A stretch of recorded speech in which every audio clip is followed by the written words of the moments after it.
faqala nabiyyu if'ali ma yaf'alul hajju ghaira an alla tatufi bil baiti hatta tadhuri. Artinya dari Aisyah radhiyallahu anha, dia berkata, ketika kami sampai di Sarif saya mengalami haid. Maka Nabi SAW bersabda, lakukanlah semua hal yang harus dilakukan oleh orang yang haji. Tetap engkau tidak boleh tawaf di Baitullah sehingga engkau suci dari haid. 5. Membaca Al-Quran. Rasulullah SAW bersabda, Bismillahirrahmanirrahim, la yaqra'ul junubu walal haidu syai'an minal Quran. Artinya, tidak diperbolehkan bagi orang yang junub dan wanita yang sedang haid membaca sesuatu ayat dari Al-Quran.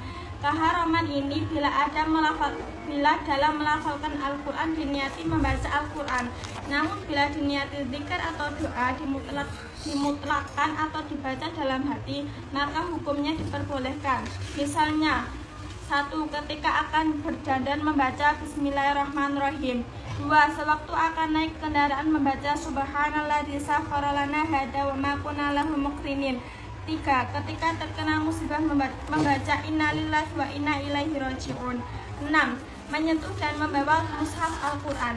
Yang dimaksud mushaf adalah sesuatu yang ditulisi lafaz Al-Quran meskipun kurang 1 ayat untuk tujuan dirasa atau dibaca.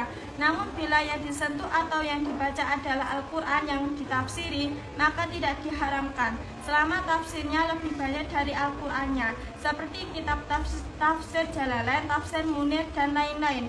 Atau Al-Quran dibaca bersertaan dengan barang lain, semisal di dalam tas dengan tidak bertujuan membaca Al-Quran.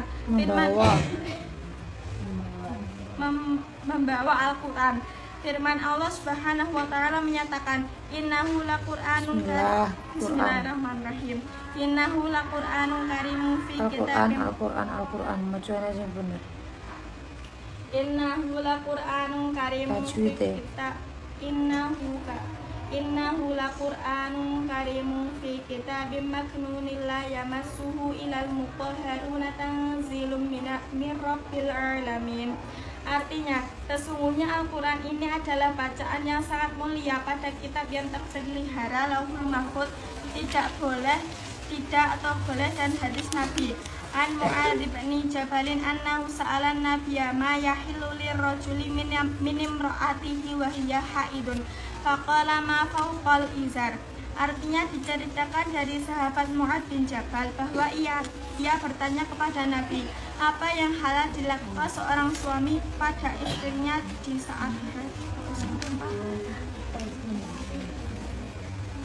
Tidak boleh menyentuhnya kecuali hamba-hamba yang disucikan diturunkan dari Tuhan semesta alam. Ayat ini oleh sebagian ulama dijadikan salah satu dasar tidak diperbolehkan menyentuh Al-Quran bagi orang yang hadas, dan didukung dengan hadis Nabi, inna nabiyya kataba li ahli yamani wa ja'a fihi la yamassul qur'ana illa qahirun. Artinya sesungguhnya Nabi telah berkirim surat kepada penduduk kota Yaman. Dalam isi suratnya Nabi berpesan jangan sampai menyentuh Al-Quran kecuali orang yang suci dari hadas. Sedangkan hukum haramnya membaca Al-Quran bagi orang haid atau nifas. Haramnya membawa Al-Quran bagi orang haid atau nifas. Para ulama mengkiaskan atau menyamakan dengan keharaman menyentuhnya. Dikecualikan dari permasalahan di atas bila mana dalam menyentuh atau membawa Al-Quran adalah darurat, seperti untuk menghindarkannya dari kebakaran, banjir, atau dikuasai orang kafir, maka hukum membawanya untuk hal-hal seperti di atas adalah wajib meski dalam keadaan haid atau nifas. Ganti belakang.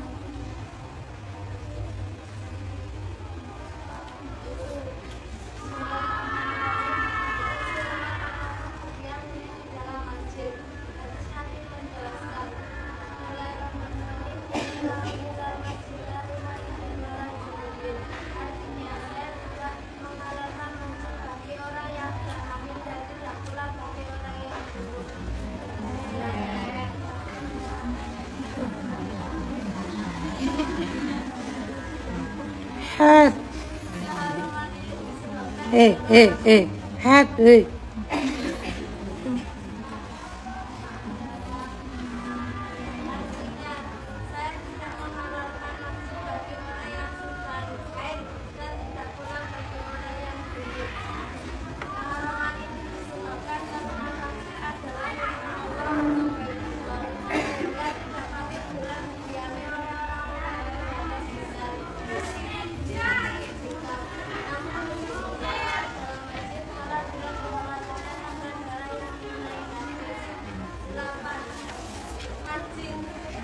Hack, masjid. Gak fokus kok.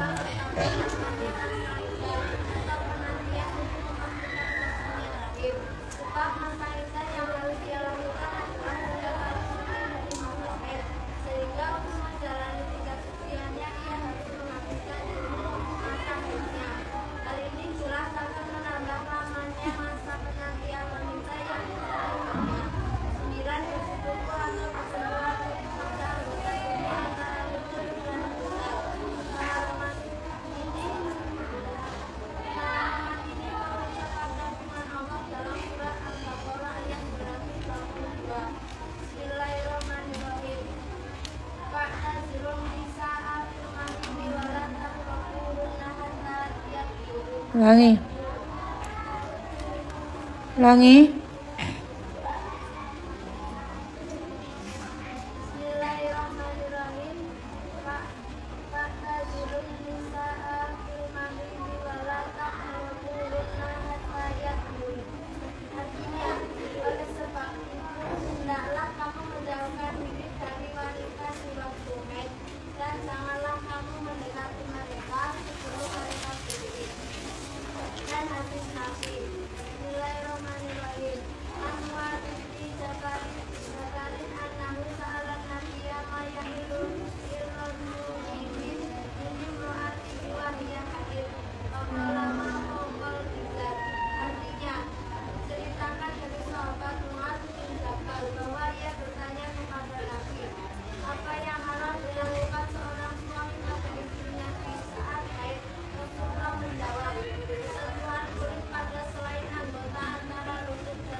Ganti.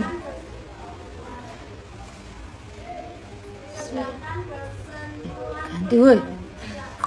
Woi, ganti woi. Bismillahirrahmanirrahim. Sedangkan sentuhan kulit pada anggota tubuh antara lutut dan pusar yang tidak memakai penghalang atau hail hukumnya diharamkan, meskipun tidak disertai syahwat. Sebab hal ini mendorong suami untuk melakukan persetubuhan. B. Sholat yang harus diqodho sebab datang dan berhentinya haid dan nifas. Bagi wanita yang mengalami haid atau nifas, ada hal yang harus diperhatikannya, yaitu masalah qodho sholat. Dalam istilah fikih, haid dan nifas ini termasuk mani'us sholat atau sesuatu yang mencegah dilakukannya sholat. Dan sholat yang ditinggalkan selama masa haid atau nifas hukumnya haram untuk diqodho. Namun demikian bukan berarti ia bebas total dari beban qodho sholat. Secara ringkas dapat dijelaskan bahwa datangnya mani'us sholat akan mengakibatkan seorang memiliki hutang sholat yang saat maninya hilang harus diqodho. Ketentuannya adalah bila mana datangnya mani itu berada di dalam waktu sholat dan telah melewati waktu yang sekiranya cukup digunakan untuk melakukan sholat tersebut, sementara ia belum melaksanakannya. Hal ini apabila ia tidak mengalami dawamul hadas atau selalu mengeluarkan hadas. Kalau ia dawamul hadas, maka kewajiban qodho itu disyaratkan datangnya mani tersebut telah melewati jarak waktu yang cukup digunakan sholat dan bersuci. Sedangkan sholat yang harus diqodho adalah sholat yang belum sempat dikerjakan saat datangnya mani saja, tidak dengan sholat sebelum atau sesudahnya, meskipun kedua sholat tersebut bisa dijamak. Kemudian masalah hilangnya mani juga tidak lepas dari kemungkinan adanya sholat yang harus diqodho, yaitu jika hilangnya mani masih berada dalam waktu sholat yang minimal masih muat digunakan untuk takbiratul ihram atau mengucapkan lafal Allahu Akbar, dan sholat tersebut tidak mungkin dilaksanakan di dalam waktunya. Bila masih mungkin, maka harus dilakukan pada waktu itu atau ada. Khusus masalah hilangnya mani, sholat yang harus diqodho tidak hanya sholat di saat mani itu hilang, namun juga sholat sebelumnya ketika masih dalam keadaan haid, bila kedua sholat tersebut bisa dijamak. Sedangkan sholat yang bisa dijamak adalah zuhur dengan asar, maghrib dengan isya. Dengan demikian dapat dipastikan bahwa sholat sebelum hilangnya mani ikut diqodho bersama sholat saat hilangnya mani, apabila mani tersebut hilang di waktu asar dan isya saja. Contoh 1. Keluar haid pada pukul 2 siang, sementara ia belum sholat zuhur. 2 hari kemudian haid berhenti saat waktu asar, tinggal setengah menit menjelang maghrib. Maka sholat yang harus diqodho adalah sholat zuhur saat datangnya haid, sebab datangnya haid telah melewati waktu yang cukup untuk melakukan sholat. Juga sholat asar saat berhentinya darah, serta zuhur sebelumnya, karena kedua sholat itu bisa dijamak dan saat berhentinya haid masih ada waktu yang cukup untuk digunakan takbiratul ihram. Contoh 2. Keluar haid pukul 9 malam, sementara ia belum sholat isya. 5 hari kemudian haidnya berhenti pada waktu subuh. Maka sholat yang harus diqodho adalah sholat isya saat datangnya haid saja. Sedangkan sholat subuh saat darah berhenti dilakukan secara adat. Bila waktunya cukup untuk digunakan bersuci, mandi, wudhu, serta sholat pada waktunya. Contoh 3. Keluar haid 1 menit setelah masuk waktu asar. Sepekan kemudian haidnya berhenti pukul 9 pagi. Maka tidak ada sholat yang harus diqodho, sebab saat datangnya haid, meskipun telah masuk waktu asar, namun belum melewati waktu yang cukup digunakan sholat. Sementara saat berhentinya haid terjadi di luar waktu sholat. C. Puasa yang diqodho sebab ganti. Bismillahirrahmanirrahim. C. Puasa yang diqodho sebab haid dan nifas. Bila haid dan nifas terjadi pada bulan Ramadan, maka semua puasa yang wajib ditinggalkan harus diqodho, termasuk puasa yang wajib dilakukan saat darah berhenti dan masih dihukumi haid atau nifas.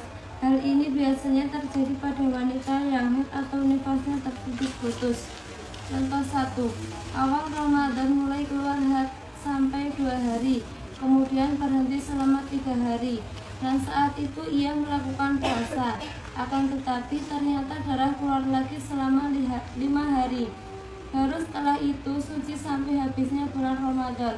Maka puasa yang harus diqodho adalah 10 hari dari awal Ramadan, karena semua dihukumi hari haid, termasuk 3 hari saat tidak keluar darah, sehingga puasa yang dilakukan dihukumi tidak sah. Contoh kedua, awal Ramadan mulai keluar darah nifas sampai 12 hari, kemudian berhenti selama 10 hari. Saat darah berhenti, ia melakukan puasa. Akan tetapi darah nifas keluar lagi selama 5 hari. maka keseluruhan hari 27 hari puasanya harus diqadha, termasuk 10 hari saat ia melakukan puasa, karena puasa tersebut dihukumi tidak sah, mengingat sebetulnya ia masih dalam masa nifas. Sedangkan qadha puasa bagi mustahadah wanita yang mengalami istihadah insya Allah akan dijelaskan dalam bab istihadah mendatang. Bismillahirrahmanirrahim.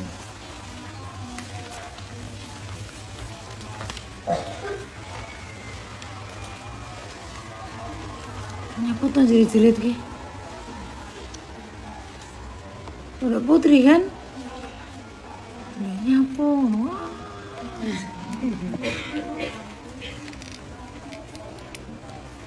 Saya tuh kalau ada mati lampu jerit tuh asli saya risih. Soalnya saya dari kecil tidak dilatih untuk jerit-jerit. Dulu kalau kecil kok mati lampu kok jerit itu kan ini kali apa? Yakin mulu ket alit anak-anak apa mboten diajarin takut mati lampu mesti diajarin udah diem. Ada orang sampingnya pegang, misalkan kali ibu langsung megang ibu atau sama kakak ya megang kakak, terus jangan kemana-mana, diem sampai lampunya hidup. Atau kalau zaman dulu ada penerangan tuh senter atau alit kulo menangi petromak, harus petromak badan lampu sing kudu digenjotin. Kok misalkan mati lampu jerit nangis tuh ditukani. Emang nek nangis kan juga ngurep lampu dah, malah nggarai panik, mesti malah nggarai bingung toh.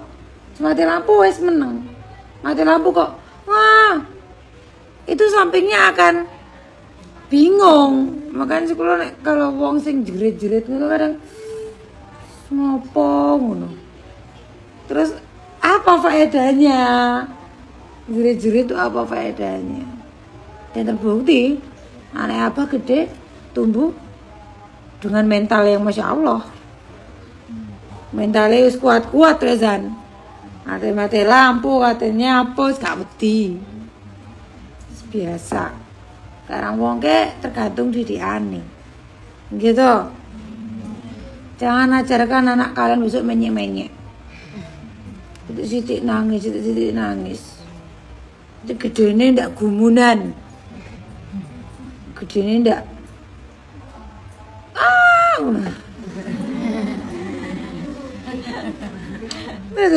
itu kan nek jerit kayak gitu kan nyetrum. Tadinya kamu diem, satunya jerit, ikut jerit, nyetrum. Terus kejutnya apa? Terus menang aja loh, menang. Nek kamu berani ambil lilin, cari lilin, ngono loh. Jerit. Bocah. Aku ngomonginnya mesti ning kene ya ono sing asih tukang jerit-jerit. Bismillahirrahmanirrahim. Hal yang diharamkan sebab haid dan nifas. Saya tak maca. Saya lagi tidak maca ini. Males. Biasanya saya berangkat tuh raketang bedaan. Males aku bedaan. Dan yang live gampang nganggo filter. Ketika darah yang keluar bisa dikategorikan haid atau nifas, maka ada beberapa yang diharamkan. Ini hal yang diharamkan saat haid dan nifas. Saya belakang dengar ya. Sholat udah pasti. Sholat saat haid atau nifas itu tidak wajib diqadha, haram. Kalian sholat saat haid atau nifas itu haram. Nah, kenapa kok sholat itu tidak diqadha, tidak seperti puasa? Karena hal ini dianggap menimbulkan masyakoh, kesulitan. Kan sehari itu 5 waktu ya. Ya katakanlah kalian haid 7 hari. 7 kali 5 35. Kalian qadha 35. Ya melas wong sik duwe ada 10 dino 11 hari. Nah Islam ini gak ribet. Jadinya saya tuh kan pernah dapat pertanyaan gini, kenapa sih salatnya orang haid itu tidak dikodok? Ya jawabannya kula ngoten. Loh, kamu ke dikai keringanan kok jaluk kesulitan. Masa dikai hukum malah nawar. Menungso. Nggih mboten. Wis mending salat aja dikodok, ya wis manut. Teko manut. Nah, kenapa salat tidak boleh dikodok? Ya, kamu kenapa hidup? Jadi sholat tidak boleh dikodok karena terjadi masyakoh, kesulitan. Tuh. Kemudian justru kalau kita itu menerima haid dengan lapang dada, oh aku iki dapat takdirnya Gusti Allah, itu malah akan mendapatkan pahala. Tidak usah kamu itu sok-sokan lah. Gak iso sholat iki, gak iso sholat. Alah waya sholat males-malesan. Waya suci adzan orang ndang menyat. Waya haid sok-sokan. Alah padahal aku pengen sholat iki ngopo to gak oleh. Sok-sokan. Justru kalau kita menerima takdir Allah itu akan mendapatkan kemudian sujud syukur dan sujud tilawah. Sujud syukur adalah sujud yang dilakukan sebagai ungkap syukur kepada Allah atas datangnya nikmat atau terlepas dari para bahaya lahiri. Selain dan sedangkan sujud tilawah adalah sujud yang dilakukan oleh seorang membaca atau mendengar ayat saja.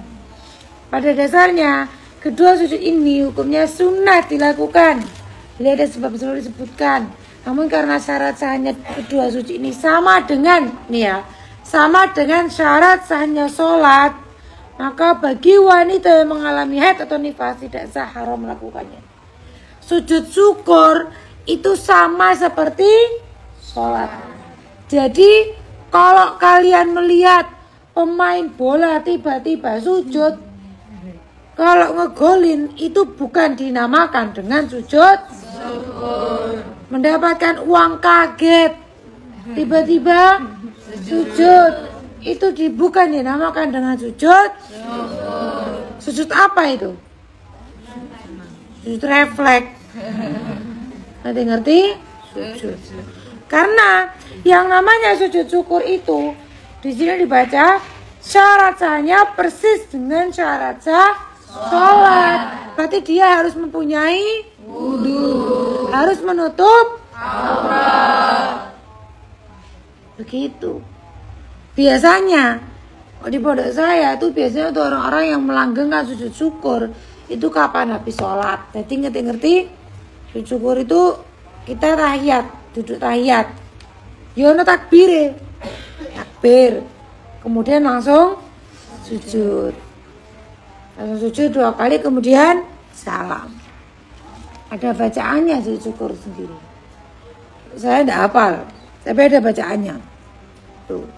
Itu ada caranya sujud syukur. Itu bukan tiba-tiba sujud, itu bukan. Itu sujud tidak boleh. Terus 3, puasa wajib atau sunnah ini juga nggak boleh. Tetapi kalau puasa ini kalau orang haid itu wajib diqadha. Mengingat puasa itu hanya 1 bulan, hanya 1 tahun sekali, yaitu hanya bulan Ramadan. Itu wajib langsung diqadha dalam tahun itu. Nggak boleh sampai melewati tahun selanjutnya. Ketika kok kalian haid, misalkan tahun ini 2023 ya, itu kalian punya kodoan atau tahun kemarin 2022 punya kodoan sampai 2023 ini kalian belum dikodok, maka misalkan tahun ini itu kodoknya 5, kemarin 7, maka kodok puasa kalian itu berapa? 12, 7 ditambah 5, tetapi plus fidyah. Fidyahnya berapa? 7. Ya 5-nya enggak usah, 5 kan masih di tahun ini, masih belum ke tahun selanjutnya. Pokoknya kalau puasa itu 1 sampai melewati di tahun selanjutnya, entah itu karena haid, entah itu karena sakit, maka tetap wajib fidyah. Fidyah itu berapa? 1 hari 1 mud. 1 mud itu berapa? 6, sekian ons, atau kalau dibulatkan 7 ons. Itu nggak sampai sekilo loh mbak. Jadi kalau ada orang nggak bayar fidyah dengan alasan nggak mampu, itu tuku kuota yang mampu kok. Itu nggak ada sekilo. Beras sekilo berapa beras? Saya tidak pernah beli beras soalnya. 30-an ya. Coba anaknya bakul beras. Sekilo. Berapa? 12, 13. Wes 15 lah, cukup tengah-tengah 15. Itu sekilo. Sekilo berapa ons? 10 ons kan? 10 ons kan? 1 mud itu 7 ons. Berarti kalau 2 mud itu cuman 15 ons. Itu sekilo setengah itu. Iya enggak? Mung piro? Enggak ada 30.000. Kok gak mampu? Tapi di jajan cilok 5.000 ping 3 iso. Makanya harus segera dilunasin. Lah kula biasanya ngelunasin niku nunggu hari-hari sunnah. Kalau puasa Syawal saya nggak sanggup. Godaannya akeh. Senin Kemis atau kalau Dzulhijjah itu Tarwiyah, Arafah, Muharram, 10 Muharram. Cari kok masih di pondok masih enak mbak. Dari setengah mah, ya Allah godaane, kudu nunggu konco sik kayaknya. Itu manfaatkan, jangan sampai terlewatkan. Kalau terlewatkan itu bukan kodoknya dilipat gandakan, tapi fidyahnya dilipat gandakan. Loh, maksudnya bagaimana? Puasa kemarin 2022, tadi saya bilang berapa? 7. Di 2023 ini ternyata udah sampai 2024, dia belum juga kodok. Plus yang sekarang. Yang sekarang berapa? 5. Berapa 5 tambah 7 berapa? 12. Kodoknya tetap 12 mbak. Belum yang puasa besok ya. Ini nggak puasa besok. Ini bahasa puasa kemarin sama sekarang. Tapi sampai di tahun besok 12. Fidyahnya berapa? Fidyahnya berapa? 12. Enggak.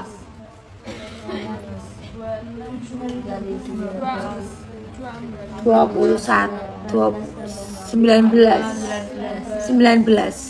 Kenapa?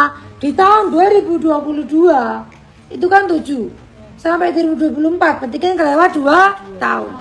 Kalau kelewat 2 tahun itu dilipat gandakan mbak fidyah.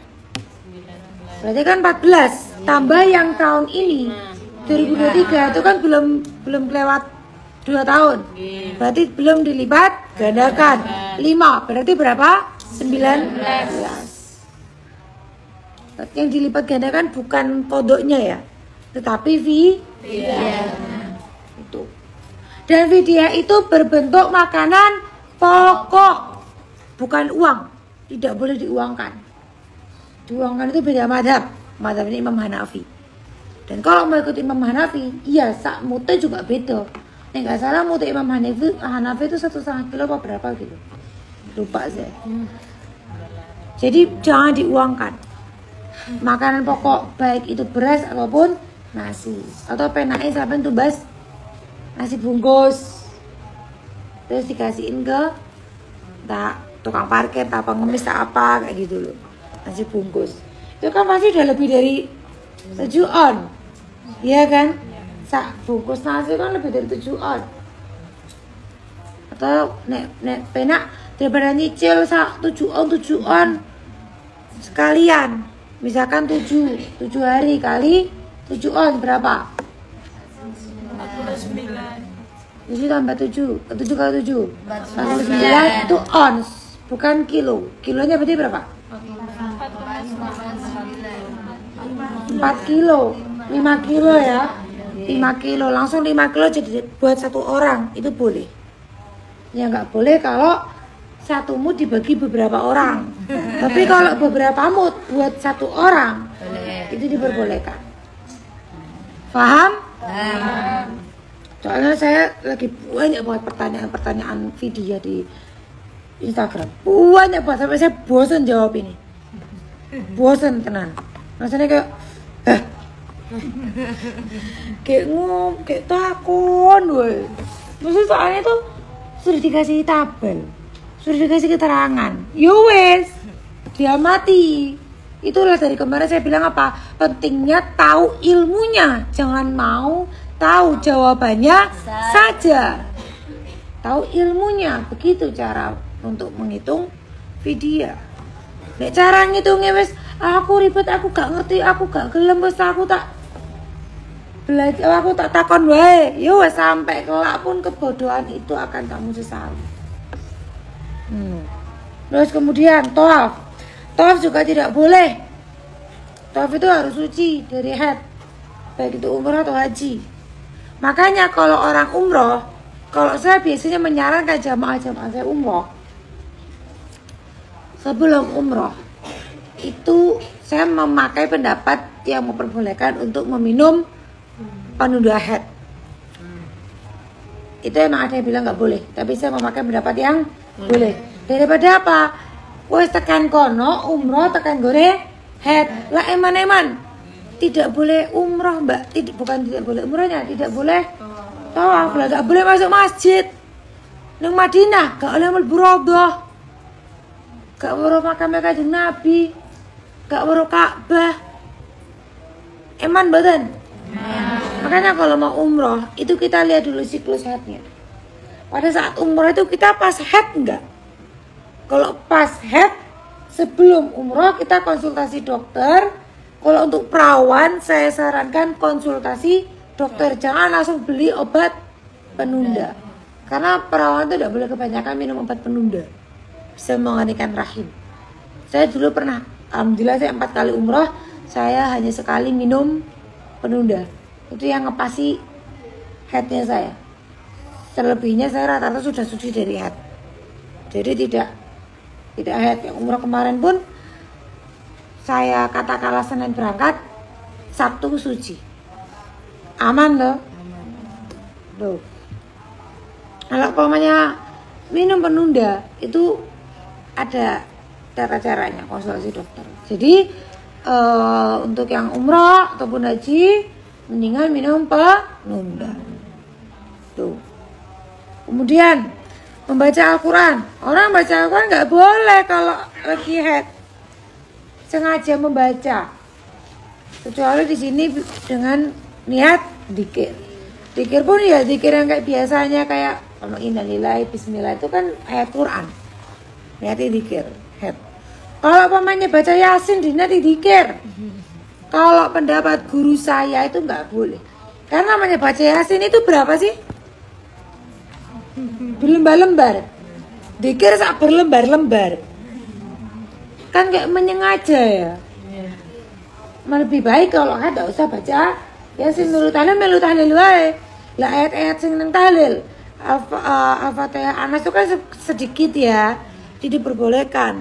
Kecuali kalau kami itu hafal Yasin, hafal aja tidak usah buka, niatnya jago hafalan. Mau Yasin ya juga hafalan pun. Begitu biasanya yang dipakai oleh para hafidhoh. Diperbolehkan tuh untuk menjaga hafalan saja, bukan membaca. Jadi misalkan ada video hafalannya 1 juz 1, dia kok haid, ya dia boleh derasnya tuh di juz 1 itu yang dihafalkan untuk menjaga hafalan, bukan dia malah baca juz 2.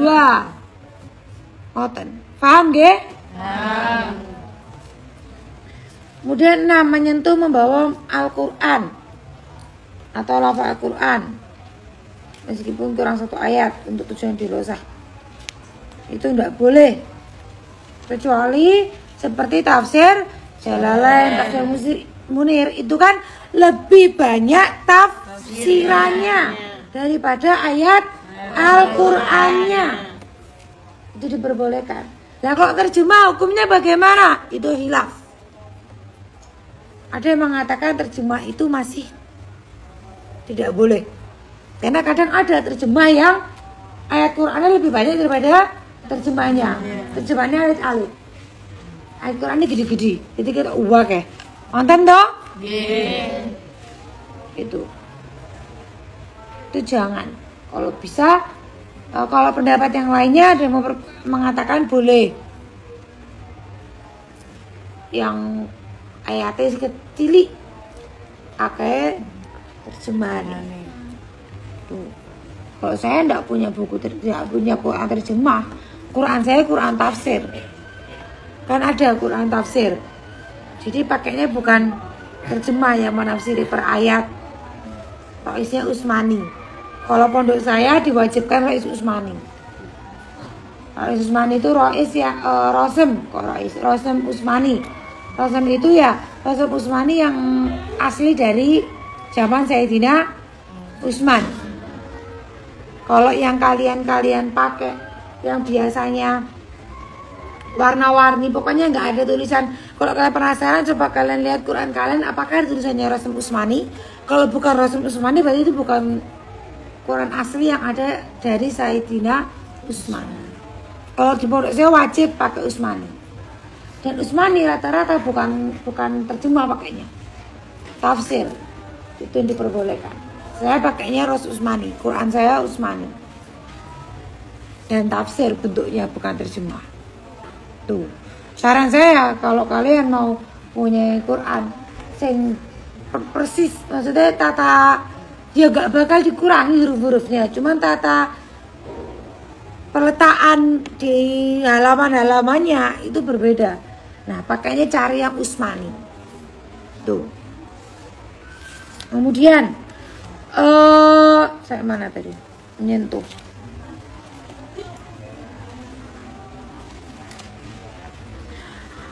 Sedangkan hukum haramnya membawa Al-Quran, para ulama menyingkiaskan, menyamakan dengan keharaman menyentuhnya.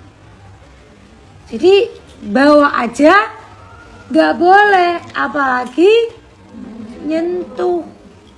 Jadi hati-hati, ojo terus maaf. Misalkan ini Al-Quran, head, nganggo dong. Lo ndak bawa lo mbak, bukan nyentuh, bawa aja sudah tidak boleh. Kok nyentuh? Terus berapa sih bepergian bawa Al-Quran? Jangan diniati kamu bawa Quran. Ojo wes geletak ke Quran nang tas, nang koper, tapi ojo niati nggo Quran. Niatine nggowo barang. Biar boleh. Ngoten. Paham nggih? Lewat ataupun berdiam di dalam masjid tidak boleh. Orang haid tidak boleh berdiam diri dalam masjid, itu tidak boleh. Terus bagaimana kalau ada pengajian yang memang sangat mengharuskan untuk berdiam diri dalam masjid?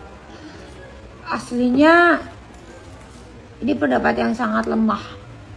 Ada memang yang memperbolehkan, tapi sangat lemah. Kalau kuatnya tidak diperbolehkan. Jadi pengajiannya jangan di masjid. Tuh. Kemudian dicerai. Dicerai juga nggak boleh. Meskipun sah, tapi haram.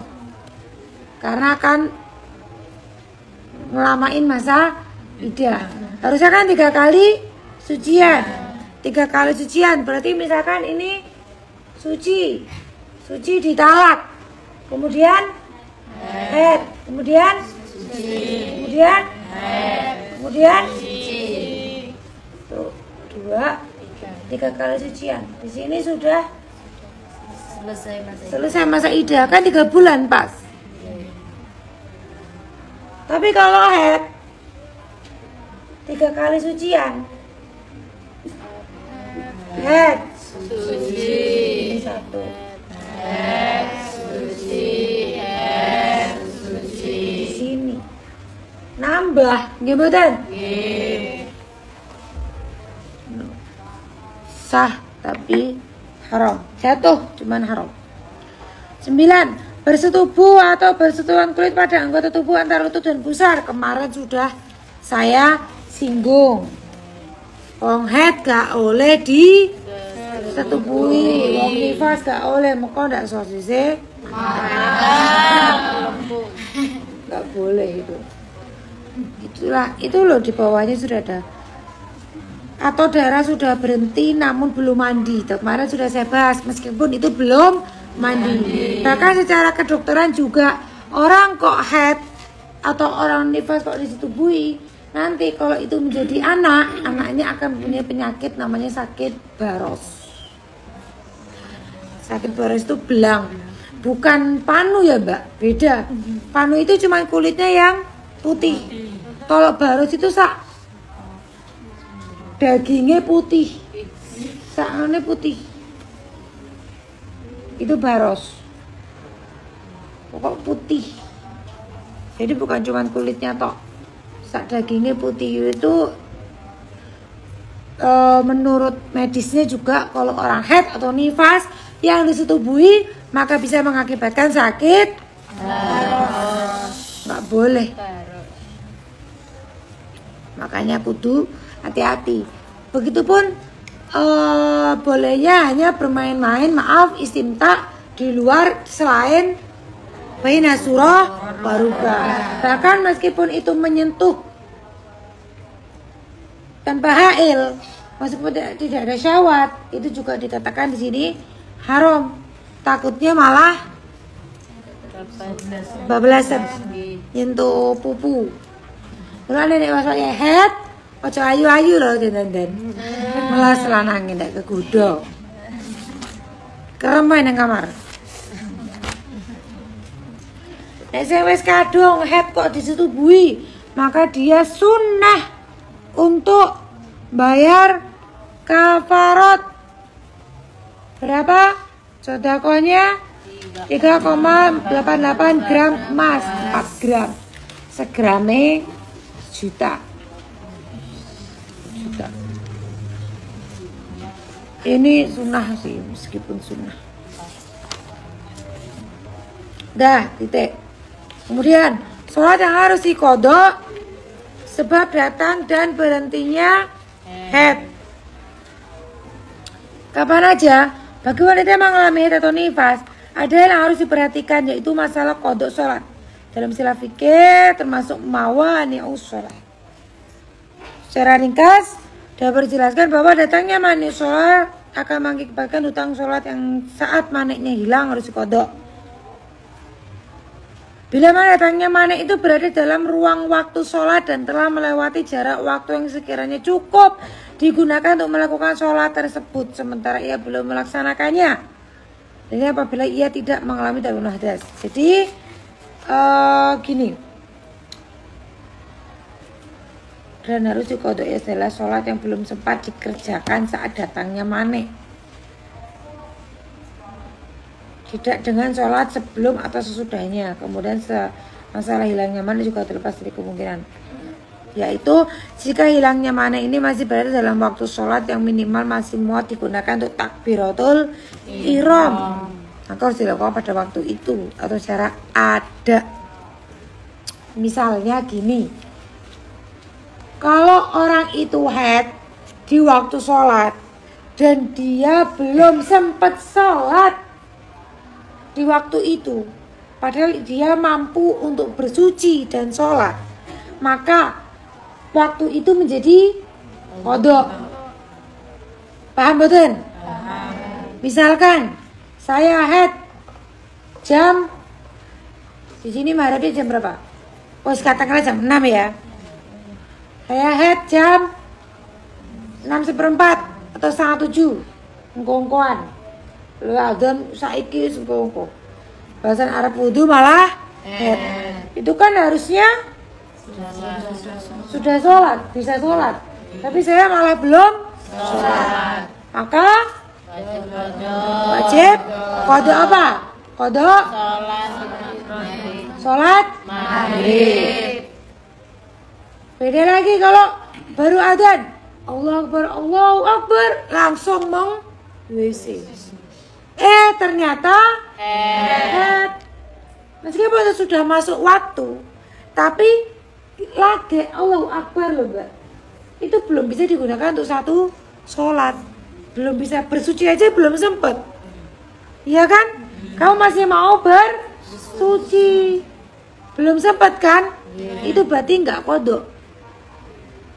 Meskipun sudah masuk waktu maghrib, tapi kan dia belum sempat, tidak bisa untuk bersuci, waktunya tidak bisa untuk bersuci dan tidak bisa untuk sholat, maka maghribnya tidak qadha.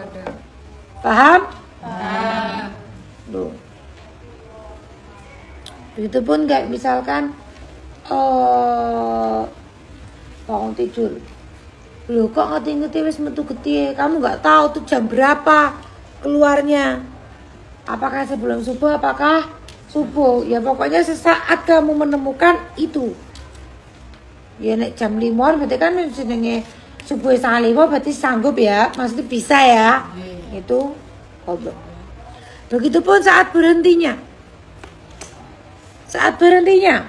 ini tidak usah saya baca, ini saya terangkan aja, baca sendiri, intinya ngoten. Saat berhentinya itu gini, kalau dia bisa dijamak, maka jamaknya itu juga ikut di qadha. Ini berlaku untuk asar dan isya. Contoh, saya suci di waktu asar jam 4:30, itu kan bisa buat mandi wajib, masih bisa untuk bersuci dan wudu, nggih. Maka yang diqadha apa? Zuhur asar. Yang diqadha apa? Zuhur asar. Kenapa? Karena zuhur bisa dengan asar. Kenapa kok seperti itu? Karena gini teorinya, ditakutkan saat kamu itu mau asar itu di zuhur sudah suci, karena kan waktunya sangat berdekatan gitu loh. Lah kalau sucinya di waktu zuhur jam 1:30 mandi suci, yang diqadha apa aja? Zuhur. Asar diqadha mboten? Mboten. Kan bisa dijamak. Karena sudah suci, maka bisa diada. Ya kan kamu mandi suci jam 12 malam, bisa mandi awet muda iki, mandi kembang, maka yang diqadha apa aja? Maghrib isya. Apa? Maghrib isya. Paham ya? Paham. Kalau mandinya subuh jam 5. Subuh. Boten. Kalau enggak keluar waktunya ya tidak qadha, maka ada. Berarti paham nggih? Paham. Pokok kalau itu masih bisa untuk sholat dan bersuci, ya itu masuk ke waktu itu. Tapi kalau tidak ya tidak bisa. Ya. Kemudian puasa yang diqadha sebab haid dan nifas.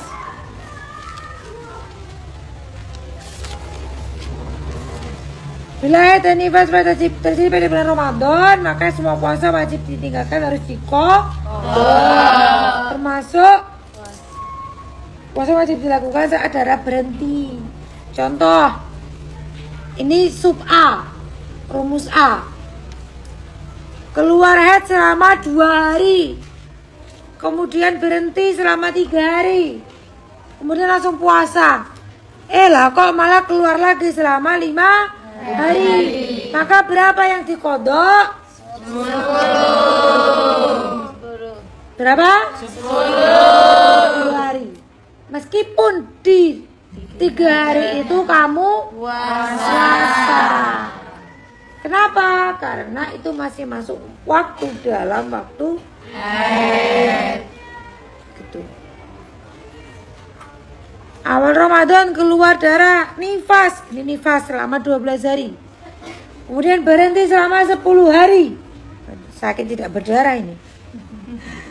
Dan darah nifasnya keluar lagi selama 5 hari. Maka yang dikodok puasa berapa? 27 hari. Berapa? 27 hari. Waduh, akeh banget ya. Meskipun 10 hari itu puasa. Itu untuk orang yang nifas. Jadi kalau masih masa dalam, kalau nifas kemarin tidak keluar dari 60 hari dan masa pemisahnya tidak lebih dari 15 hari, maka keseluruhannya masih dinamakan nifas. Itu pun haid. Kalau haid tidak lebih dari 15 hari. Dari sini paham ya? Ya. Dari awal sampai ini ada yang tanyakan?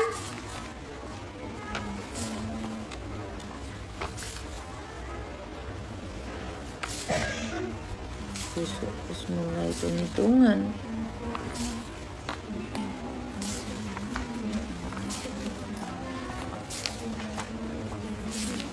Hitung-hitungan besok. Masih banyak gak sih?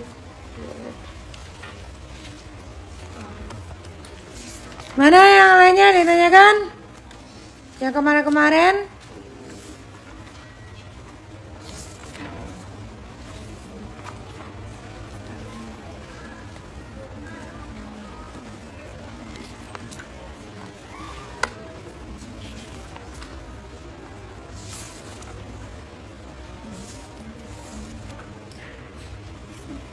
Katam.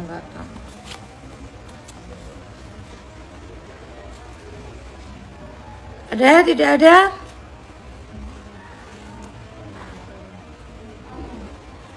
Ya.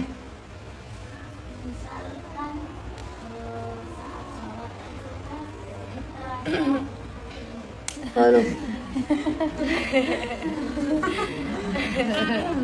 Misal ketika orang sedang melaksanakan sholat, nah dalam dirinya tuh merasa kalau keluar dari haid, dan saat setelah sholat dia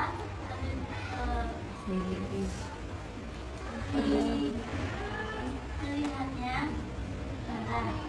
Nah, yang dilihat tidak cuma yang ada di misalnya di sarungnya, tapi juga sedang menembus di hubungannya. Itu yang dihukumnya mulai dari dia melihat apakah Kak, saat haidnya itu kapan? Saat keluar kerasa enggak? Kan kadang ada orang tuh beda-beda ya. Kadang ada yang kerasa kayak orang sing metu. Ada yang tahu-tahu haid, enggak kerasa. Nah, saat sholat itu dia kerasa atau enggak? Kalau saat sholat kok dia merasakan, wah iki koyoke ono sing metu. Ternyata saat selesai sholat beneran merah. Berarti kapan haidnya? Ya pas dia kerasa. Jelas pas sholat. Terus sholatnya dikodok mboten? Ya kodok ora ya. Dia kan di tengah-tengah. Iya kan? Di tengah-tengah. Tapi ya di waktu sholat. Nek kula di posisi itu saya kodok. Meskipun saya agak ragu sih aslinya kodok napa mboten gitu. Soalnya kan dia belum mampu untuk buat jaga-jaganya saya kodok kalau saya. Soalnya akhirnya kan enggak. Ya kalau hukum aslinya saya kurang tahunya gini. Dia kan sudah berusaha untuk sholat. Ternyata di tengah-tengah haid. Tapi kalau saya di kasus itu saya akan kodok. Tapi kalau umpamanya dia itu ngelihatnya setelah sholatnya sah, kali tidak usah dikodok. Dia nggak kerasa apa-apa. Tiba-tiba setelah sholat, mungkin dia kebelet tipis. Loh, kok metu kepiye? Terus sholatku kepiye? Tapi dia nggak kerasa. Maka sholatnya sah, tidak usah kodok. Yang dihitungkan ya saat keluar. Gitu. Tapi kan kadang ada orang yang tipe-tipe orang yang memang terasa keluarnya. Nek kulo tipe sing kerasa. Jadi nek tetap kayak gak nyaman atau ya kerasa lah. Tapi kadang juga saya merasakan yang tiba-tiba lah abang itu. Ini lucu banget. Kemarin ada pertanyaan lucu di Instagram gue loh. Apa ya? Bagaimana hukum puasanya orang yang gini-gini, pertanyaannya gini. Di siang hari dia nyolek farji pakai kapas untuk melihat dia masih ada darahnya atau tidak. Terus itu siang hari pada saat puasa, bulan puasa. Terus gimana puasanya? Dia tak jawab. Lah sirokin nyalek kapas iku nek mesti dalam keadaan heto. Terus ngapa kok sira mikir puasane kepiye? Ya enggak. Saya paham dimaksud orang ini pertanyaannya kan nyoletin kapas kan masuk ke dalam farji. Terus piye puasane? Lah tak jawab. Lah sira ngapa nyolek kapas nang farji nek ora mergo het? Iya enggak? Terus ngapa dicolek? Andekno ono man sing teko. Ana man sing teko. Lah bagaimana taunya ketika head kalau ternyata dicolek itu ini merah apa gimana gitu. Terus tak jawab, lah kepiye ngertine head yo katokmu abang tangga. Ngopo kok dicolek-colek perjine ki ngopo? Iya enggak sih? Saya tuh heran ya pertanyaan seperti itu tuh sampai Mbak sampean tuh kelas piro SD toh, ngopo kok head dicolek-colek ki ngopo? Sumpah gabut nyolek-nyolek farji.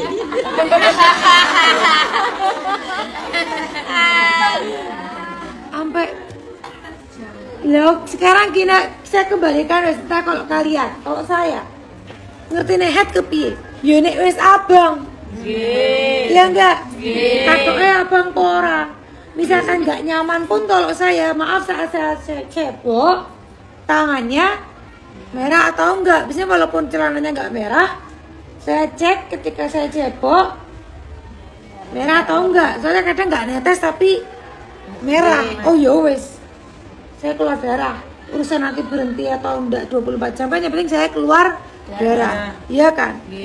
Itu kan karena kita kerasa, karena kita ada kendala, iya enggak?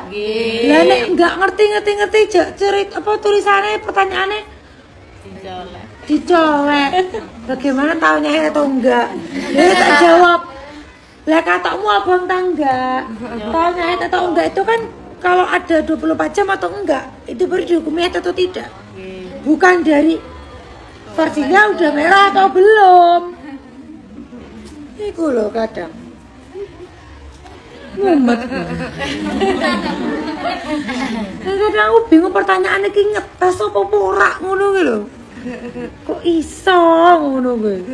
Wes yang paling lucu sing mau. Pada saat siang hari saat bulan puasa nyolek farji biar tahu suci atau enggak, itu hukum puasanya gimana? Lah gue lo gak ada nih. Posone sapa sing mbok takoki ngono. Posone bojomu ta?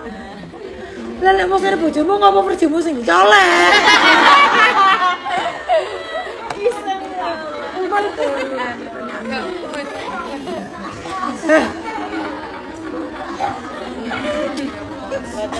Yo, yang lainnya ada pertanyaan enggak? Ada?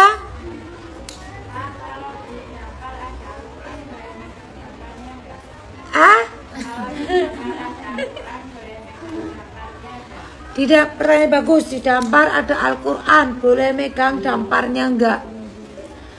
Tergantung kamu jadikan dampar itu untuk wadah Al-Quran atau tidak.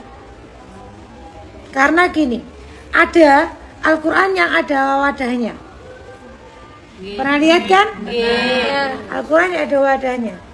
Kalau wadah itu kamu anggap itu juga bagian dari Al-Quran, maka kamu saat head megang wadahnya aja itu juga tidak boleh. Begitupun papan tulis. Papan tulis kalau atasnya ditulis Bismillahirrahmanirrahim, itu ayat Quran bukan?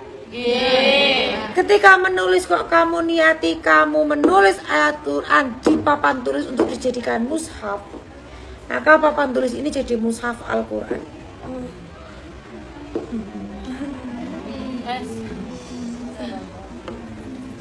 Jadi tidak bisa. Tergantung damparnya itu dampar yang diperuntukkan untuk Al-Quran atau bukan. Soalnya kadang ada kan dampar kecil zaman yang kulo alit onten, kalau gadah dampar alit banget, cuma buat ngaji Al-Quran tok ditekuk ngoten niku. Bukan dampar ya, wadah lipatan di Quran itulah, nggih ngaji dilipat ngoten. Sing dadose ngoten. Itu kan diperuntukkan memang untuk pada Al-Quran. Emang untuk Quran. Nah, itu kalau dipegang saat head ya buatan bareng, meskipun kayunya saja. Karena itu memang diperuntukkan untuk Al-Quran. Itu kalau tidak diperuntukkan untuk Al-Quran nggak apa-apa. Nanti kalau emang diperuntukkan, ini memang untuk Quran, ya kan jadi seperti Quran. Begitupun papan tulis. Terus Bismillahirrahmanirrahim. Ini saya jadikan mushaf. Ya maka ini jadi mushaf. Begitupun HP. Buka aplikasi Quran. Kamu anggap itu mushaf. Iya maka saat memegang HP-nya, saat buka aplikasinya, kamu harus mempunyai gitu. Paham? Paham. Lainnya?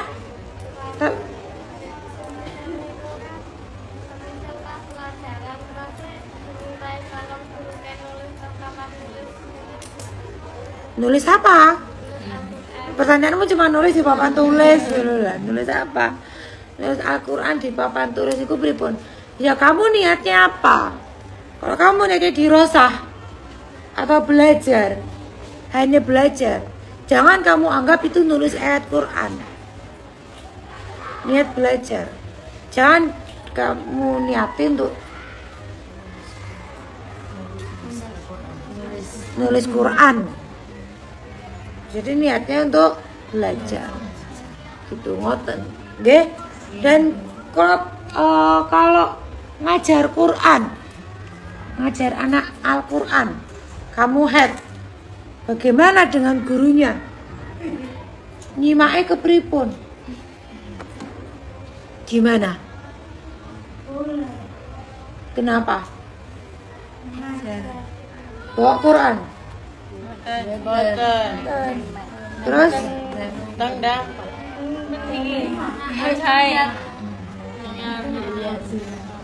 Dang bojai. Misalkan yang head bojai, kamu punya murid bojai head, kamu tetap suruh baca Quran atau gimana? Berjanjen. Hah? Berjanjen. Bukan Al-Quran. Bukan. Ya seperti itu. Karena kadang takutnya ada yang pakai terjemah aja, baca tapi pakai terjemah. Lebih baik janganlah. Terjemah itu masih ada khilaf kok. Lebih baik pakai yang lain, berjanjian kayak atau duror kayak, maksudnya kayak untuk yang lain. Kalau gurunya sendiri yang head ya jangan megang. Dia bener wow, nunut, nyimak mawon, nyimak. Itu kan kamu nggak baca, benerin. Paham gak? Ada pertanyaan lain? Nggih, napa? Napa malih bocil?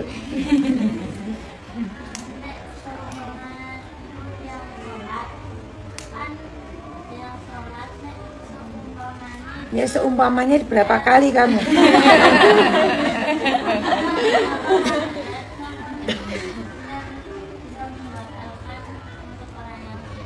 Gimana ulangi?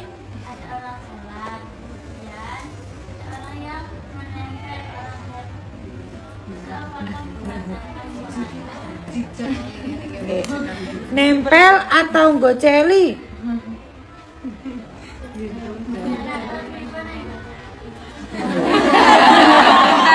Kemaru. Tekoke kemaru. Kalau nempel pripun, goceli pripun? Kalau hanya menempel saja, orang haid nempel orang sholat, nggak batal. Nempel tok. Tapi kalau goceli batal. Karena membawa najis. Orang sholat dipegangin terus. Bawa najis. Nempel pun juga sing nempel terus, cuma nempel tok mboten batal. Tapi nempel lebih, nempel terus. Batal, lo nempel terus loh.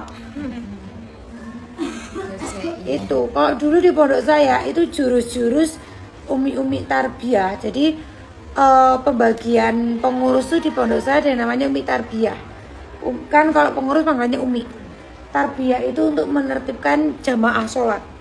Jadi untuk umi-umi yang pada pengurus yang pada haid itu nertibin barisannya tidak mau maju. Caranya gimana? Dicekeli.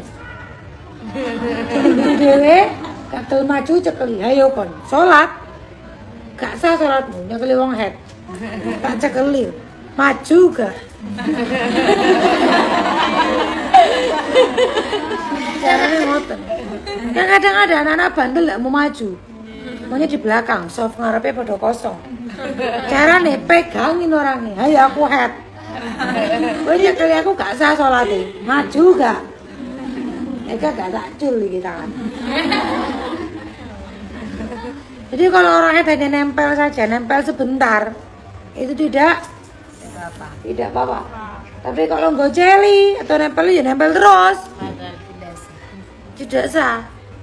Ya karena dia sama seperti membawa najis. Ya begitupun kayak kamu punya anak kecil ya, besok para ibu punya anak kecil, pampersnya diperhatikan. Ojo cuman mengambil dalil Nabi, sing Nabi itu memperbolehkan anak kecil untuk sholat gedong anak kecil dan sebagainya, tapi kamu tidak memperhatikan pampersnya anaknya. Ya bawa popok najis. Gak beda kayak wong haid mau. Jadi kalau anak kecilnya itu popoknya itu sudah jelas dari awal ada najisnya, terus kok goceli kamu sholat, ibu digondoli, di apa, itu tidak bisa. Tidak boleh pada ganggu najis. Tapi kalau dari awal kok bersih, nggak terlihat, nggak ada, maksudnya nggak ada najis. Tahu-tahu selesai sholat kamu lihat ada najisnya, itu nggak apa-apa. Karena dari awal kamu nggak tahu, bisa jadi pupnya pada saat sholat atau bagaimana gitu lah. Gitu. Makanya hati-hati. Kalau kata Kak Sofi, kalau dikasih rumus sama Kak Sofi, mendingan ibu-ibu kalau mau sholat itu anaknya digenteni dhisik. Pampers tak jelas orang ajisnya gimana, mendingan digenteni pampers. Diperhatikan, dilihat jelasnya. Nah orang ajisnya sekalian diganti. Ngerti-ngerti lagi sholat kok digandoli yo aman. Ojo malah sampai sholat orang nggak tahu anaknya pampersnya wis diganti poro. Ternyata dari awal kamu sholat itu sudah ada najisnya. Ya tidak sah. Digodali kamu gendong anak kecil. Paham? Ya. Pertanyaan lain?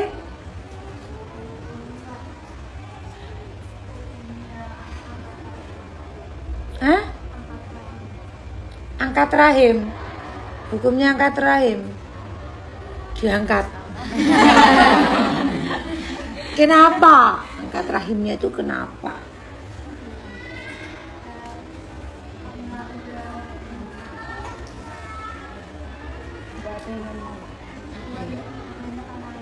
Kebanyakan anak. Banyak anaknya sepiro, udah banyak anak. Angkat rahim. Angkat rahim itu kan hampir sama kayak KB selamanya. Kalau laki-laki steril. Iya kan, cara mensterilkannya laki-laki mbubnya pokoknya steril utamanya. Iya, kembalinya ke yang kemarin. Kenapa udurnya? Kalau cuman karena kamu takut gak ada rezeki untuk membiayai anaknya dan sebagainya, gak bisa. Kamu tidak percaya dengan takdir Allah itu memberi rezeki. Iya kan? Tapi kalau karena ada udur, sakit, kalau punya anak lagi akan bagaimana? Pokoknya dokter yang memvonis itu dokter. Maka boleh. Tapi kok nggak ada hajat apa-apa, aku semua banyak mana? Aku gak kober, dia ngurusi, gak ngene. Terus kok ndak rezekiku kurang, gak ada duit gitu ku pempes. Kamu tidak percaya akan rahmat Allah. Itu tidak boleh. Gitu. Ingat, angkat rahim pun kalau karena penyakit harus ada vonis dokter. Gitu. Ya, lainnya.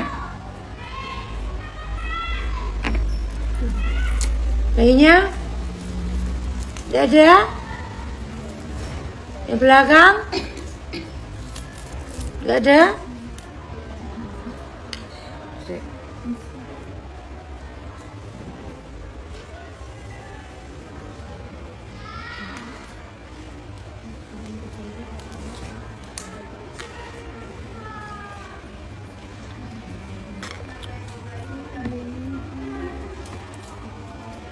Dari follower.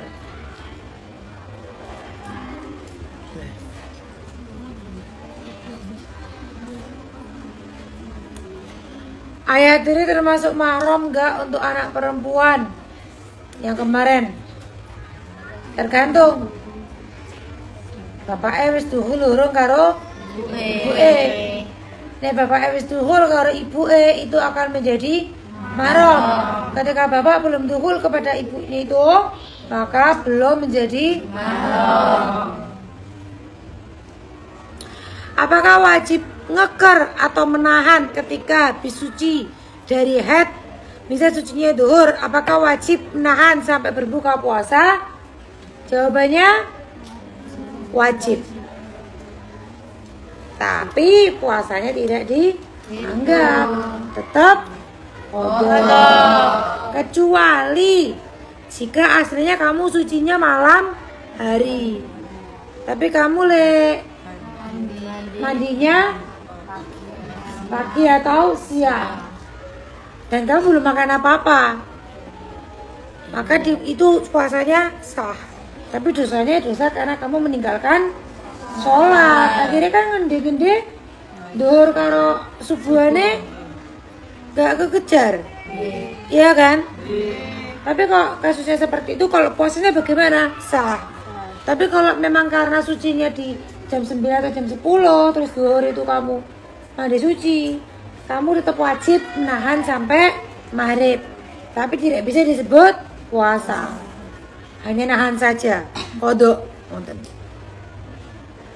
Itu banyak banget yang tanya seperti itu dari kemarin. Hanya banyak yang belum paham.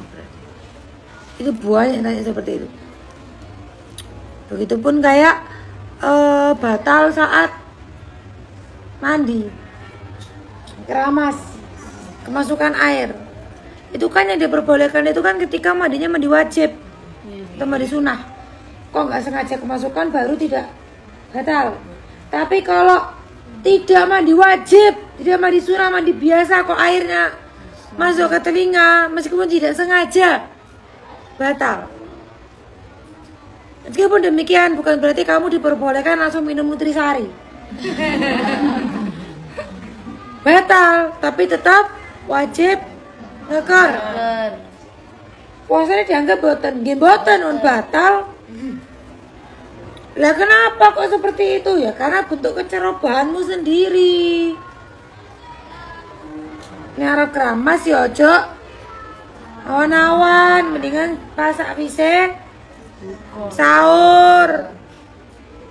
Itu tak wis buka ya apa-apa. Nek wedi adem nang pancuran ae lek keramas. Iya, di sini nggak ada yang seperti itu ya. Menurut saya sering bar sahur males adus, pingin keramas tok. Atau malam-malam. Misalnya jam segini. Males adus, keramas tok. Kan ada pancuran.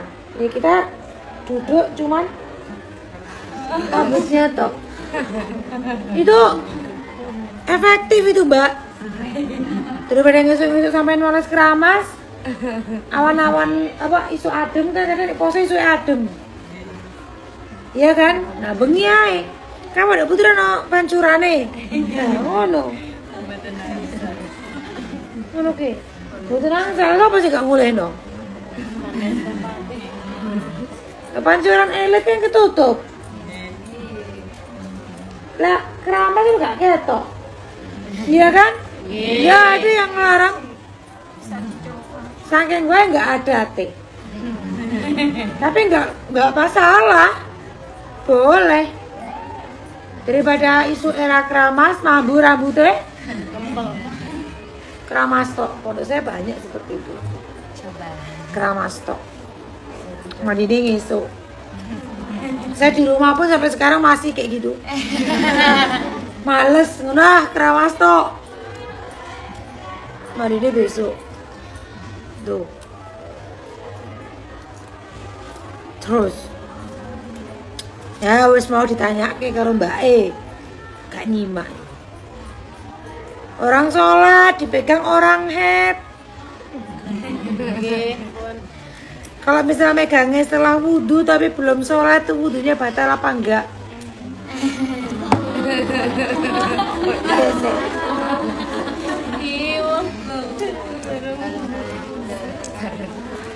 Wudhune wong suci dimek wong head.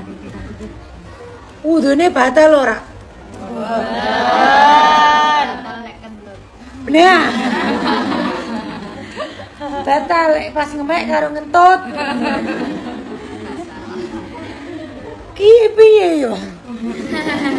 Enggak ada bab membatalkan wudhu itu termasuknya itu disentuh oleh orang padha wae kaya mide belek. Wudhune ya ora batal. Boten batal, Mbak. Ora. Salate itu kan karena dia megang najis. Wudhunya ya enggak batal. Padha mau harus ditekok ngene. Lucu maneh.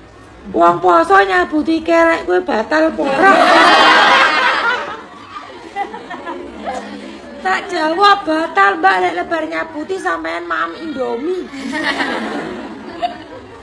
Emang lek kamu nyabuti keleknya mbok jilat ta kelekmu.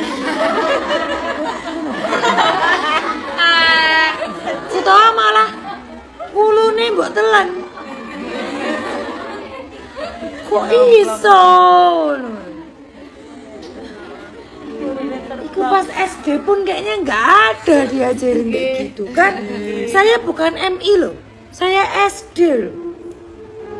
Nggak ada bab membatalkan puasa itu nyabuti kelek. Yo piye yo. Yo pancen ngene iki yo. Penake ngaji ngene. Ya kudu sabar pancen.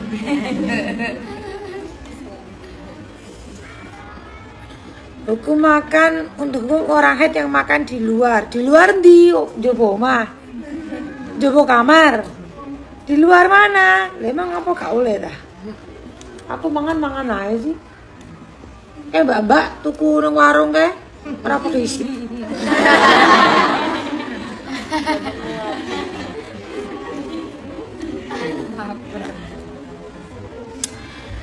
Membedakan buang angin saat sholat dan hanya terasa seperti buang angin tidak ada. Oh, tidak masuk ke pembahasan kali ini. Buang angin.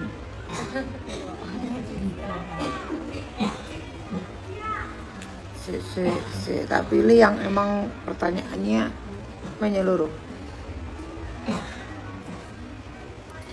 Orang hamil masih kuat berpuasa, tetapi dia menyengaja untuk tidak puasa karena menemani tamu.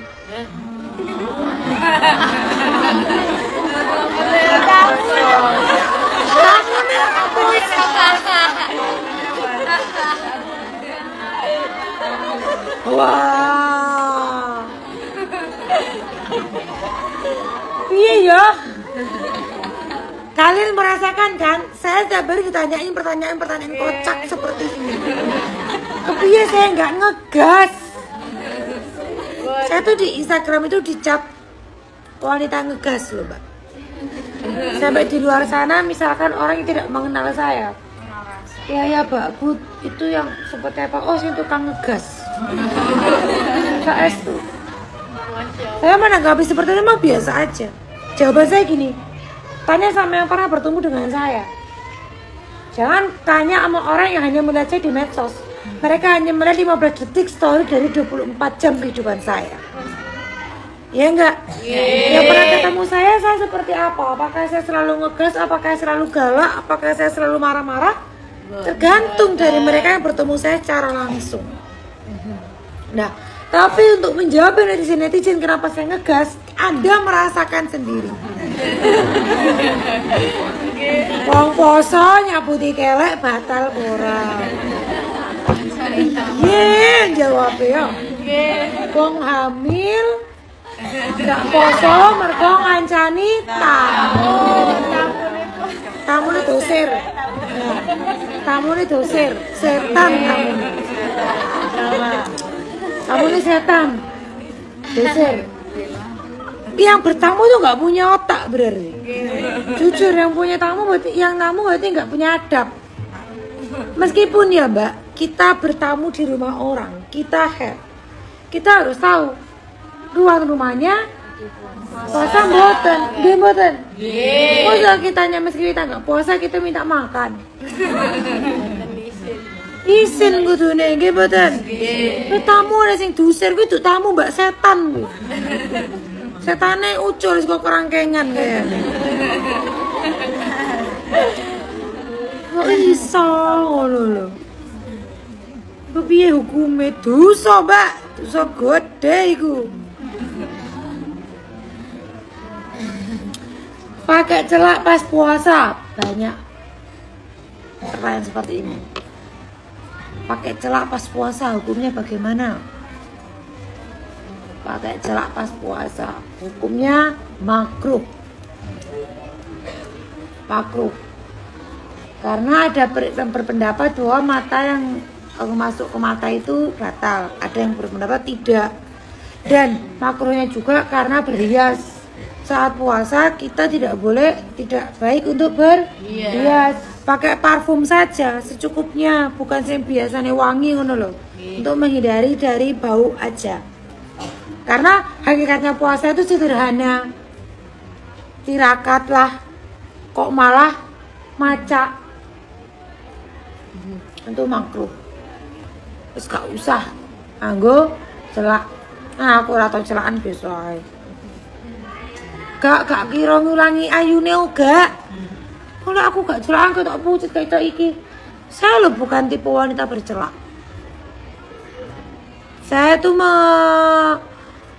Saya berhenti bercelak itu sejak lulus mondok. Mondok saya masih sering bercelak. Tapi lulus mondok gak bercelak. Males. Bleber-bleber, ireng, sholat itu ngilanginnya juga. Nek kenapanya yuk, ireng-ireng ini lah males sisa rasa celaan. Tetep ayu, santai. Santai, tetep ayu. Tuh, makruh hukumnya. Ya wong lanang sing teko. Sabar, ini ujian. Wong Ed boleh baca ayat Quran atau boten?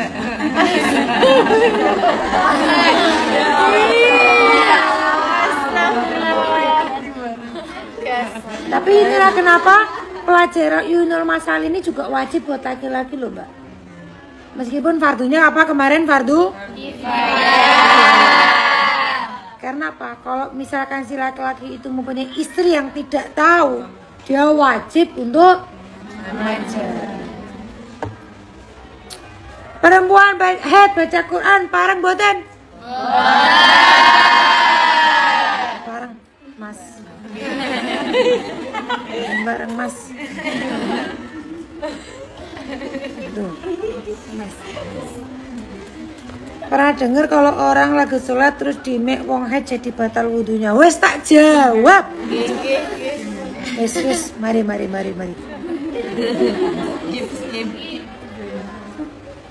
Sitik mana? Bare wes rampung. Butuh ke arah atas ini. Yang bawah-bawah sudah rotok ngaco ini. Darah keguguran termasuk darah haid atau nifas? Ini pelajaran kemarin. Darah keguguran, masih ingat nggak? Darah keguguran itu darah apa? Nifas. Darah? Nifas. Pokoknya selama sudah divonis mempunyai anak, berarti gugurnya itu dianggap nifas. Begitu jawabannya. Kalau nggak tahu Pak, kalau bayar fidyah dan udah lupa kalau kemarin hutang puasa dan harus dibayar fidyah.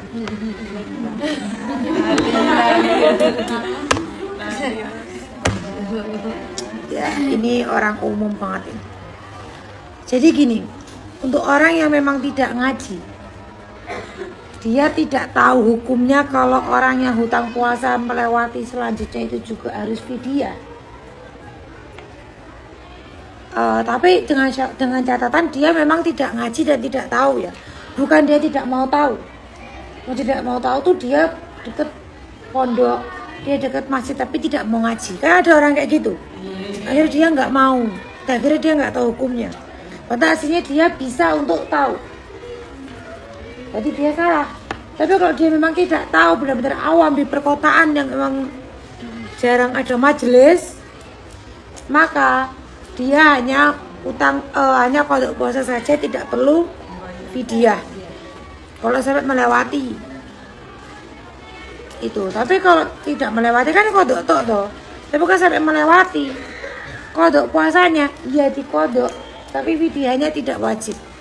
Tapi karena sekarang dia sudah tahu, maka untuk selanjutnya dia tetap wajib bayar fidyah. Itu hati-hati Mbak. Buat kalian, saudara-saudara kalian yang aslinya bisa belajar tapi tidak mau belajar, itu hukumnya akan tetap sama kayak orang yang tahu ilmu.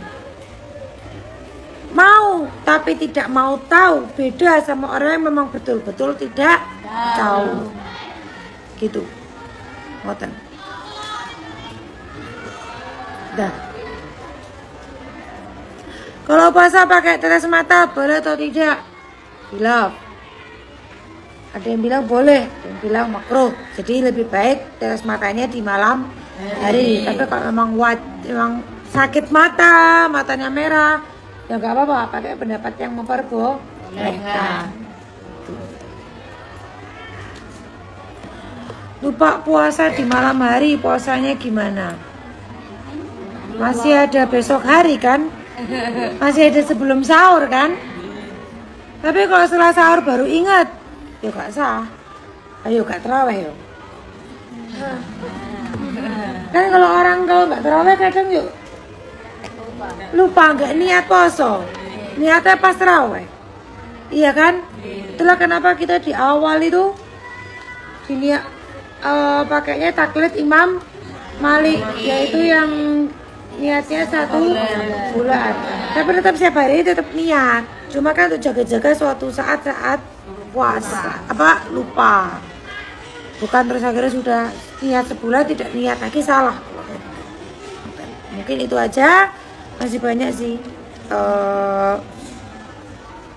pertanyaan, tapi udah malam. Mungkin satu ini. Belum dikodok sampai melewati puasa selanjutnya. Jika tidak membayar fidyah tapi membayar kodoknya 2 kali lipat, gimana itu Pak? Loh enggak gitu. Tetap fidyah. Kamu nggak bayar fidyah, padahal tahu hukumnya fidyah, utangmu kepada Allah. Utangnya pada Allah. Bukan berarti kamu tak lipat gandakan wae. Cek lunas. Enggak, fidyah itu tetap sama Allah. Kalau melewati selanjutnya lagi yang dilipat gandakan apanya? Fidyahnya. Ngoten. Ya. Mungkin itu saja yang dapat saya sampaikan.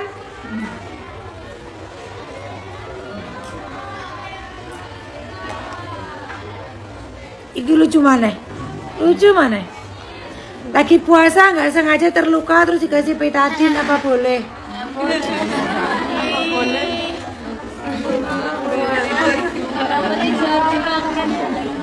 Ya sing terluka apa nih? Ilate dah. Salah gibah. Mereka kecokot. Saya mbak obati apa mbak?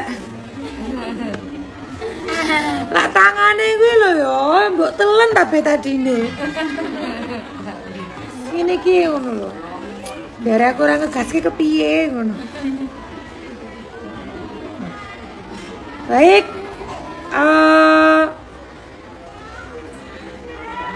Kurang lebihnya mohon maaf, tak